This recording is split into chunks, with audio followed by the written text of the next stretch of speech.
first case of the deadly Chinese coronavirus making its way to the U.S. A Washington state man testing positive for the deadly virus. At this moment, we have 22 patients in the United States currently that have coronavirus. Unfortunately, one person passed away overnight. The proclamation of a local emergency and the Department of Public Health's declaration of a local health emergency.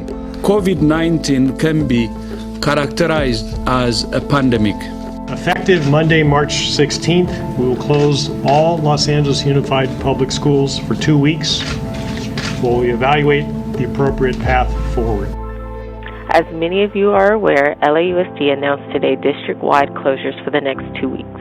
Palisades Charter High School students will also not be reporting to campus during this time. Due to the rapidly changing federal, state, and local landscape, we are taking Monday and Tuesday, March 16th and 17th, to gather information to make decisions related to the PCHS school community. Stay safe. As of March 13th, on-campus instruction has been suspended, and Pali teachers and students have moved to an e-learning system. This came before the multiple LAUSD district-wide announcements that pushed back the opening of schools, until the announcement on April 13th, which stated that students and teachers would finish out the school year via e-learning. Some Pali students feel they have more time on their hands as a result of this quarantine, while others feel that the workload has significantly increased since going online. Pali freshman Elsa O'Donnell explains what her time in quarantine has been like. I'm definitely getting restless from staying home all the time, but surprisingly, the past 2 weeks went by pretty quickly. I've been watching a lot of movies, cleaning my room, and working out and going on walks with my family to get fresh air. I'm also keeping in touch with my friends through FaceTime and making sure I stay on top of and maybe even get ahead of my schoolwork because I have the time. In trying to better understand the decision that went into closing schools and the results that followed, I spoke with Nick Melvoin. I'm the Los Angeles Unified board member for District 4, which is the West Side and the West San Fernando Valley. When we look at the data around the cases in Los Angeles, I think us closing early, did help flatten the curve. There was a lot that went into our decision because, LA Unified not only educates nearly 700,000 kids, we employ nearly 80,000 people. We're the social safety net for many of these kids and families. We have about 82% of our kids who are living in poverty, who rely on the school district for 3 meals a day, for a stable and safe environment. And so we balance that with the need to flatten the curve, the research that was coming out around social distancing, and of course the health, not just of our LA Unified community, but of all of Southern California. And so I was really insistent that when we closed, we had a plan for how to still support the needs of our families. And so we're actually running the largest food bank in the country right now. Another reason that I was apprehensive about closing is we knew that about 100,000 kids at least didn't have access to devices or connectivity. And so we invested really heavily right away. I think this crisis has exposed just how important schools are to the social safety net, that they really are the social safety net for many of our families, and so we found ways to meet those needs. We've been basing a lot of our guidance, including the decision to close, on county public health, on the state, a lot of communication with the governor's office, and with the CDC as well. And so it was 2 weeks, and then we pushed it, and then when it looked like we weren't going to be able to come back this year, we made the decision a few weeks ago to just say, we're going to be virtual throughout the year so that people can get used to it. We're also having conversations with national leaders, with state leaders around what does school look like in the fall, because unfortunately it's not going to be, there's going to be no kind of normality in the next 6 months to a year. And so does that look like still a hybrid of online and in-person instruction? Does that look like socially distant classrooms where you have to, half the kids have to go to school one day, half the kids go the other day? Those are things that we're all trying to figure out. We might have to open for a few weeks, see what happens, and then potentially be ready to close as we also hear about waves of the virus. I talked to your executive director, Ms. McGee, a lot.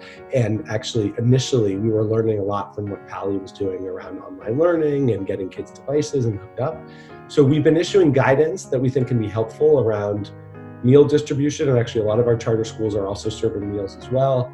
around technology, around professional development. We were able to learn lessons because I think you all were able to adapt quickly, figure out what's working, what's not working. The city converted a lot of rec centers to homeless shelters, and there was interest in looking at Pali High. And after consultation with the school, knowing that there was still device distribution and some employees were coming to campus, that didn't seem like the safest way to go. And so there are conversations like that are ongoing with Pali as well.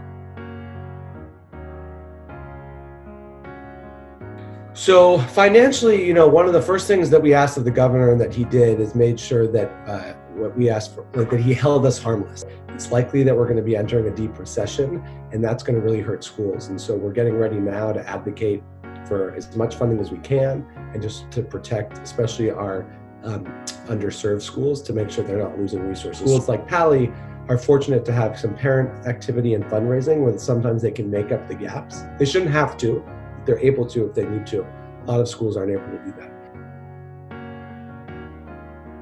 So we're thinking a lot about, well, when kids come back in the fall, are we going to have some sort of diagnostic test to see like how much not punitive, but to say, are you ready for 12th grade, or do you need a little remediation to help? Because our job is to make sure everyone's ready for the grade they're entering, and then for college and the world beyond. That's something we're struggling with and trying to figure out, how do we do what's fair to students, but also that really holds everyone to the high expectations so that we do our job to educate. One of the challenges is that we know, especially for our younger kids, it's not great for them to be on screens all the time. Some kids don't have a quiet environment. Actually, my office has helped donate or pass out donated headphones to kids. You're not getting the physical exercise. You're not getting the socio-emotional connection with your peers. Just sitting and listening to Zoom lectures all day is tough. And then it's harder when you need support. Yeah, so I was on a call earlier with the graduating class for University High School. And the first thing I said is that this is really shitty. I used that word because it is. And I just think we need to acknowledge that not only the milestones like prom, like graduation, grad night, but just like the last semester that you have with friends that you've probably been with for 12 years, 13 years. So it sucks. That being said, where I'm committed to doing is supporting the great ideas that we're hearing from students like yourself for virtual graduations. Can we do some like VR graduations, talking about online proms, and then also saying when it's safe to have in-person events. I'd love to support a Pali graduation Thanksgiving, December, when seniors are back from college, to at least have some acknowledgement of the in-person event. Nothing can replace the real thing, and so I want to acknowledge that. And we're doing everything we can to make it up.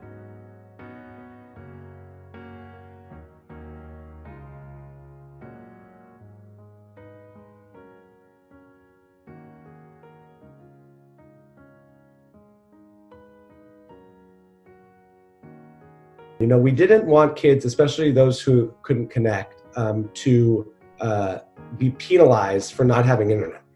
And so we made the decision right away that the grades could improve, but they couldn't decrease. Now, the district decided to expand that and say that you couldn't fail. And I don't support that wholeheartedly.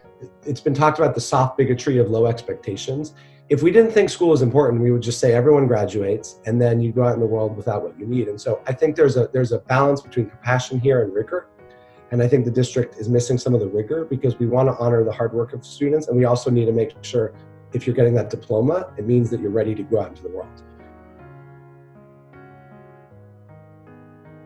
Across the region, there's a lot of anxiety right now. Health, public health, economic calamity.